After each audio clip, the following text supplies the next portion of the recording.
මම කියලා දෙන්න යන ඔයගලන්ට මේ කිවි ජූස් වලින් හાર્ඩ් බීෆ් එකක් කොහොමද සොෆ්ට් කරගන්නේ කියලා.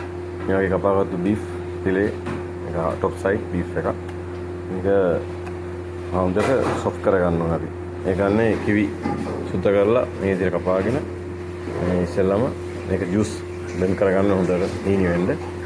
ඊට පස්සේ මේකට දාලි වෙලා මික්ස් කරලා පැයක් වගේ ඇතුළත අපිට මේ බීෆ් එක සොෆ්ට් කරගන්න පුළුවන්. මම පෙන්නන්නම් ඒ කොහොමද සොෆ්ට් කරගන්නේ කොහොමද මික්සරේ හදන්නේ කියලා. අපි මේ විදිහට සුන්දර පාවිච්චි කරලා හොඳට ජූස් එක දාගන්නවා.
දාගත්ත ජූස් එකට දානවා බීෆ් එක. ඒක දාලා හොඳින් තවරලා මේ වගේ භාජනයකට ඇරේන්ජ් කරගන්නවා.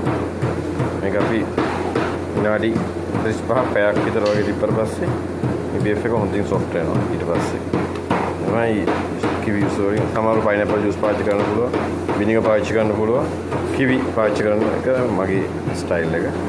මේ ඔක්කොම බීෆ් ටික දාගන්නවා. දැන් අපි මේක චිලර් එකේ පැය 12ක් තියලා අරන් බලනවා. ඊට පස්සේ මේ විදිහට බීෆ් කෑල්ල හොඳ අයිස් වතුරේ දාගන්නවා.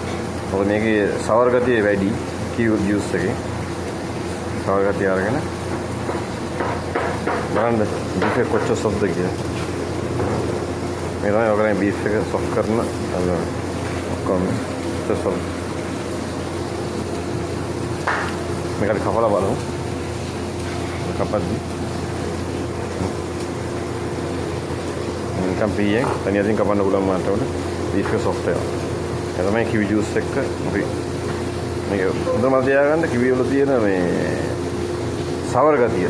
ඇඹුල අපි හොඳට වතුරෙන් හොදලා අරගන්න ඕනේ. ඒක තමයි වැදගත්ම දේ මේ ආකාරයට බීෆ් එක සොෆ්ට් කරගන්න.